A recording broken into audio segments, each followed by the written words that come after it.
महादेव।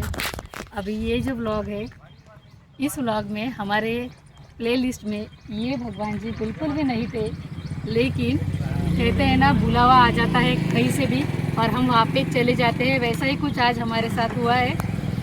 श्री खोलेश्वर संस्थान बार्शी टाकरी, यहाँ से हम कितनी बार गए हैं इस रास्ते से, लेकिन हमें बिल्कुल भी पता नहीं था कि ये शंकर महादेव भोलेनाथ शिव मंदिर है। देखो, आप देख सकते हैं, मुझे बिल्कुल भी आइडिया नहीं था। मैंने मेरी माँ को भी पूछा था कि माँ, खोलेश्वर जो है, ये संस्थान जो है, ये भोलेनाथ जी का मंदिर है क्या? तो मेरी माँ ने पहले हाँ बोला, लेकिन माँ को बाद में डाउट आ गया। लेकिन फिर भी हम आ गए और ये भोलेनाथ जी का मंदिर है, हमें पता चल गया है। तो आज के ब्लॉग में हम देखेंगे श्री खोलेश्वर संस्थान बार्शी टाकरी। तो चलो चलते हैं अंदर में, और कमेंट पे हर हर महादेव मत भूलो। चैनल को सब्सक्राइब करो। ऐसे वीकली ब्लॉग में हर रविवार को मैं ऐसे पुराने मंदिरों के बारे में बताती रहूँगी, और आप मेरे ब्लॉग के ज़रिए दर्शन लिया करिए। बोलो हर हर महादेव।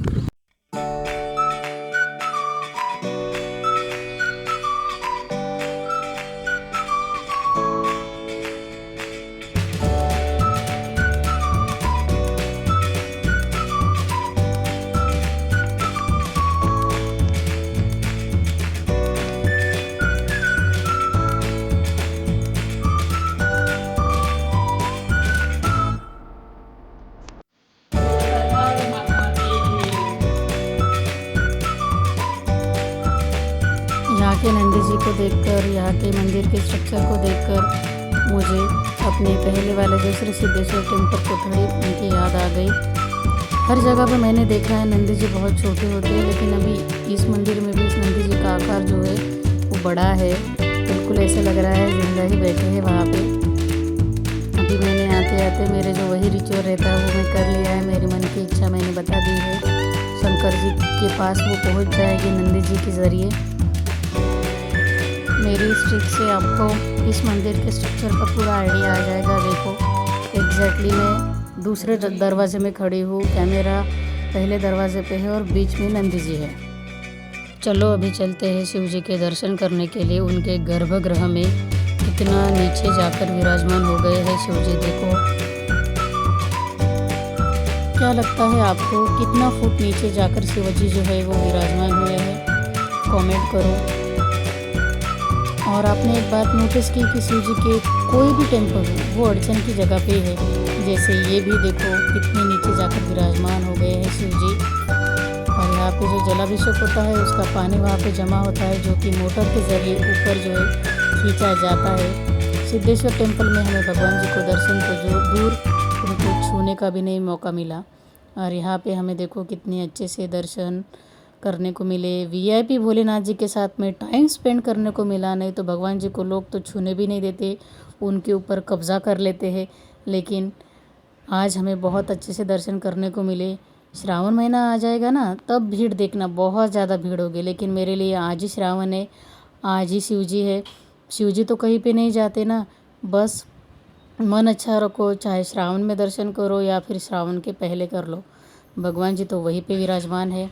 और यहाँ का शिवलिंग देखो आप कैसा है, बिल्कुल केदारनाथ जी के शिवलिंग की तरह है। ऊपर का लिंग का आकार जो है वो केदार धाम के जैसा है। आ जाओ केदारनाथ। महाराज की जय।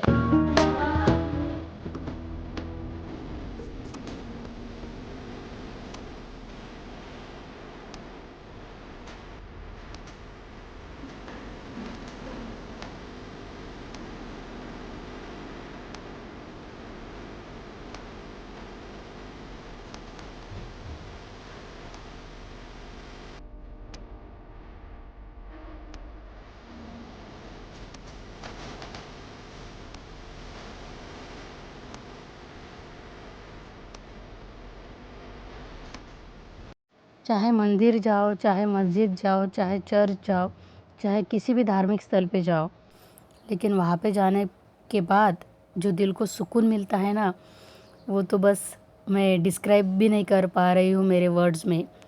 वैसा ही कुछ यहाँ पर आकर मुझे महसूस हुआ। बाहर इतनी गर्मी और यहाँ पर आकर बिना फ़ैन, बिना एसी का इतना ठंडा ठंडा लग रहा था ना, यहाँ से जाने का बिल्कुल भी मन नहीं कर रहा था। यहाँ का स्ट्रक्चर, यहाँ का बांध काम, मतलब मुझे तो पर्सनली बहुत पसंद आया। और मुझे ऐसे प्लेसेस जो हिस्टोरिकल विज़िट करना भी बहुत पसंद है, क्योंकि हमें अलग अलग जगह पता चलती है, अलग अलग जो है ना जियोग्राफिकल उनका स्ट्रक्चर, अलग अलग नॉलेज बढ़ता है हमारा। तो इसीलिए मुझे तो बहुत पसंद है।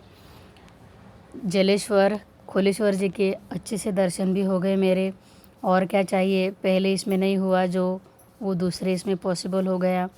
अलग अलग भगवान के दर्शन, मतलब एक मंदिर के दर्शन करने जाओ और सारे भगवान जी के दर्शन करके आओ, ऐसा कुछ हो रहा है मेरे साथ में। मतलब दूर दूर जाने की मुझे कुछ ज़रूरत ही नहीं, सारे तीर्थ सारे भगवान एक ही जगह पे हो रहे हैं मेरे। वैसे भी मैं तो खुद अफोर्ड कर नहीं पाती हूँ इतना दूर दूर जाना, जितना बन सके उतना यहीं पे मैं करने की कोशिश करती हूँ। और जानवरों की भी मैं सेवा करती हूँ, क्योंकि मेरा जो भगवान है, मेरा सब कुछ उन्हीं में मैं देखती हूँ। शिव जी का रूप भी पशुपतिनाथ है, इसीलिए जानवरों की सेवा करो, उनके लिए अच्छा करो, भगवान वैसे ही खुश हो जाते हैं। और महाकाल भी बाहर विराजमान थे, तो इनके दर्शन किए बिना हम कैसे बाहर चले जाते। तो इनके भी हमने अच्छे से दर्शन कर लिए, इनके साथ बातें कर ली। क्या आपको पता है ये कौन से भगवान हैं?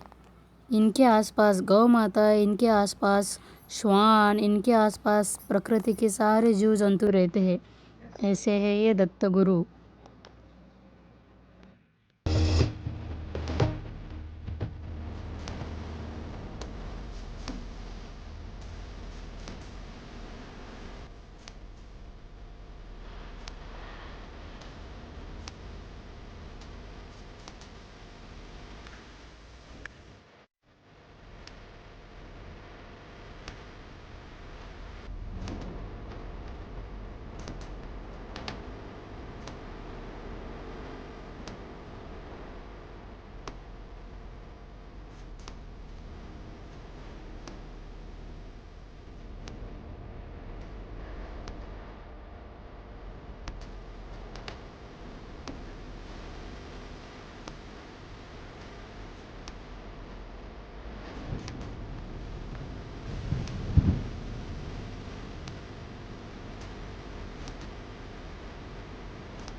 तो वेळेनुसार येतात मग श्रावण महिना सुरू झाला की एवढा गर्दी म्हणजे आता महादेव नाही का इथं, आता पण तर तेव्हा आहेच ना.